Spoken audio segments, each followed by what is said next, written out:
नमस्कार, आंखों देखने में आपका स्वागत है।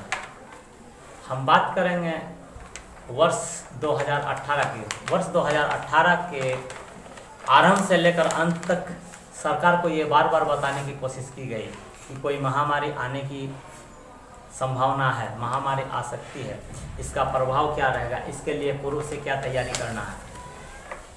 एक वैश्विक महामारी ही नहीं बल्कि अन्य कई बातों को लेकर के जो एक रिसर्च चल रहा था वो है द वर्ल्ड अनरेस्ट। ये द वर्ल्ड अनरेस्ट की हम अगर बात करेंगे तो हम बताना चाहेंगे कि ये कहीं ना कहीं ग्लोबल अनरेस्ट को दर्शाती है। और आज से महज 20 वर्ष पूर्व, 20-25 वर्ष पूर्व एक सवाल उठा था, सवाल या निशान खड़ा था पूरे विश्व के सामने में कि Y2K प्रॉब्लम क्या है, ईयर 2000। तो हम बताना चाहेंगे कि इसी बुक में इसी के साथ शुरुआत की गई है, जिसका पेज नंबर 3 में ही बताया गया है द वर्ल्ड अनरेस्ट के बारे में। लेकिन जब Y2K की बात करेंगे तो हम चलते हैं पेज नंबर 21 की ओर। Page number 21, Y2K problem global unrest, यह हम दिखाना चाहेंगे। इसमें मुख्य रूप से यह है Y2K वर्ष 2000 ईस्वी 3 अंकों का शून्य होना। यह विचार क्रिश्चियन थ्योरी से दर्शाया गया था जो 19वीं शताब्दी के अंत और 20वीं शताब्दी के अशुभ संकेतों का शुरुआत दर्शाया गया था, जिसे लेकर 19वीं शताब्दी के अंत और 20वीं शताब्दी का शुरुआत में विश्व के बड़े वैज्ञानिकों ने बहुत मगजमारी भी की। इस पर मगजमारी करने के बाद अंत में कंप्यूटर से संबंधित बताकर दुनिया के लोगों को इस पर से ध्यान हटा दिया गया था और जिज्ञासा को शांत कर दिया गया था। पर यह एक जटिल समस्या देखा जाए तो ग्लोबल अनरेस्ट अथवा द वर्ल्ड अनरेस्ट को दर्शाता है। हम बताना चाहेंगे कि इस रिसर्च के माध्यम से कहीं ना कहीं सरकार को आगाह करने के लिए इसमें बहुत सारी बातें बताई गई थी, जिसमें यह कहा गया था कि आने वाले समय में तबाही का संकेत है और मानव में सामूहिक रूप से महामारी का प्रकोप भविष्य में चलने वाला है।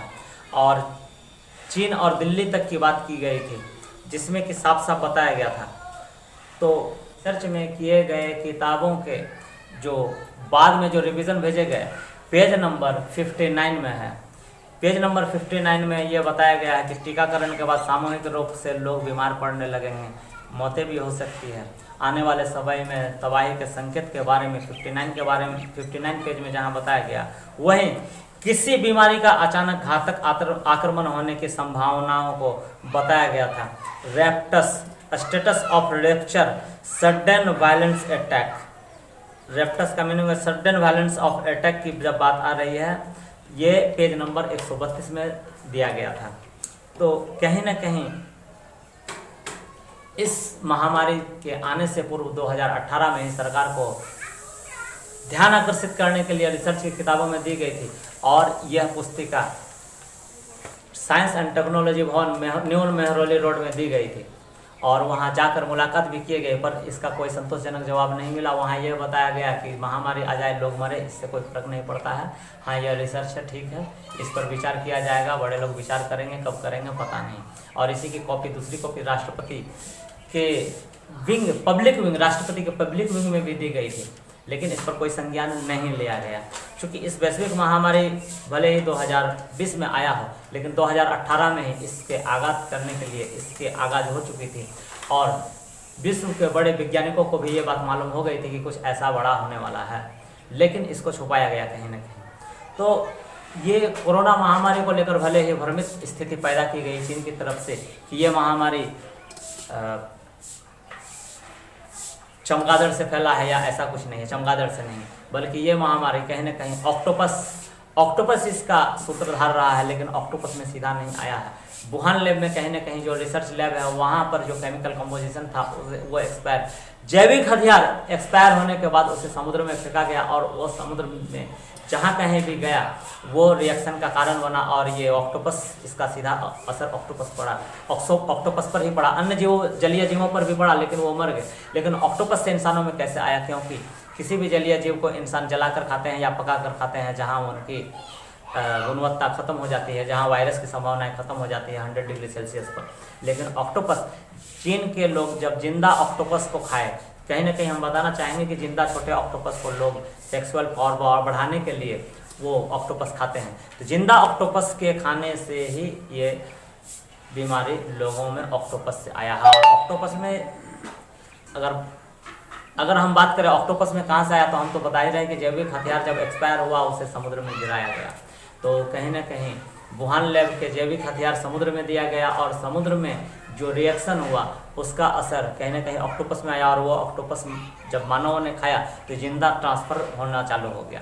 तो कहीं ना कहीं ये एक बहुत बड़ा जैविक हथियार का खेल से रिलेटेड है, जिसे लोग शायद अब तक नहीं समझ पा रहे हैं। लेकिन कहीं ना कहीं इस पर बहुत ही बारीकी से लिखा गया, जिसमें कि इसी किताब में 2018 में जो सरकार को दी गई, इसमें एक जगह इस किताब में असंतुष्टि भी दिखाया गया कि अमेरिकन राष्ट्रपति डोनाल्ड ट्रंप उस वक्त राष्ट्रपति थे और प्राकृतिक आपदा और पर्यावरण को बचाने का कार्यों से इनका मुंह हमेशा मुड़ा हुआ रहता है और इनका मुड़ा हुआ मुंह पाया जाना बहुत दुखद बात थी। ये पेज नंबर 131 में, इसी रिसर्च बुक में पेज नंबर 131 में 131 में ये बात साफ क्लियर की गई कि डोनाल्ड ट्रंप का प्राकृतिक से मुंह मोड़ना, यानी इन रासायनिक कार्यों के जो खिलाफ में जाना स्वीकार नहीं किए, ये बहुत ही गलत रहा है। वैश्विक लोगों को, बड़े लोगों को, विश्व के बड़े संगठन वालों को इस पर ध्यान देने की आवश्यकता थी और कहीं ना कहीं हिंदुस्तान के रिसर्च इंस्टीट्यूट में भी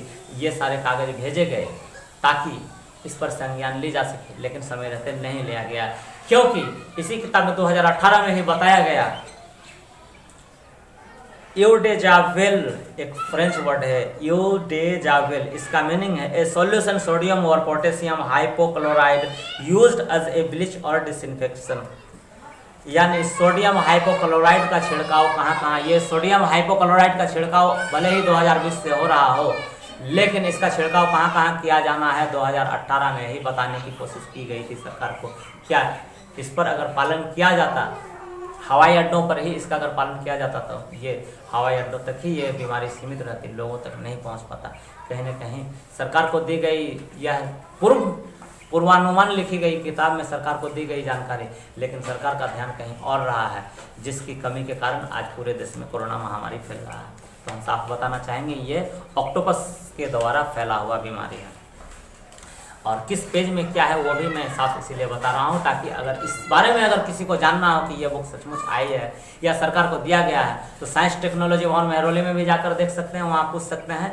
इलेक्ट्रॉनिक्स हथियार बनाने के नाम से इस बुक को एक्सेप्ट किया गया है, क्योंकि इसमें इलेक्ट्रॉनिक्स हथियार बनाने से संबंधित बहुत सारी जानकारी दी गई, इलेक्ट्रॉनिक वेपन्स के बारे में जानकारी दी गई, क्योंकि चाइना के द्वारा इलेक्ट्रॉनिक वेपन्स और इलेक्ट्रॉनिक लेजर गन के आविष्कार वहाँ हो चुका है, आगाज हो चुका है और वो इसका इस्तेमाल भी कर रहे हैं और इसी को बनाने से संबंधित ही इस बुक में लिखा गया था, जिसमें कि इलेक्ट्रोमैग्नेटिक रेडिएशन इंसान के शरीर पर और जीवित प्राणियों पर क्या प्रभाव डालता है, इस पर मुख्य रूप से किताब लिखी गई थी।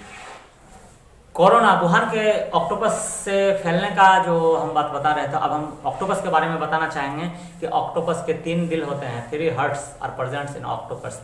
ऑक्टोपस में 3 दिल होते हैं और 9 ब्रेन होते हैं, 9 दिमाग होते हैं, दिमाग के गुच्छे 9 होते हैं और ये नीला, ये ब्लू ब्लडेड एनिमल कहा जाता है। ये समुद्री ब्लू कलर का इनका खून होता है, ब्लू रंग का खून होता है।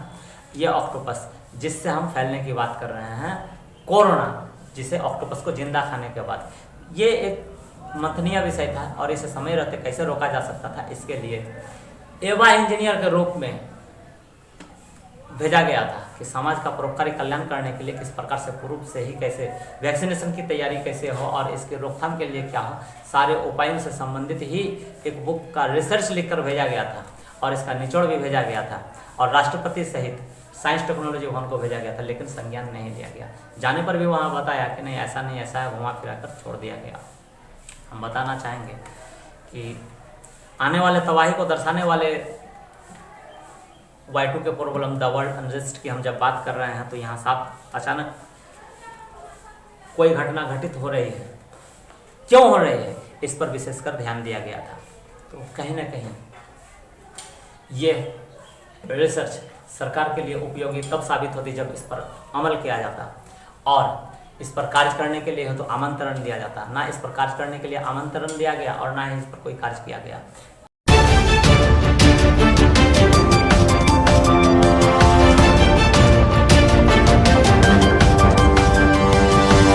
आप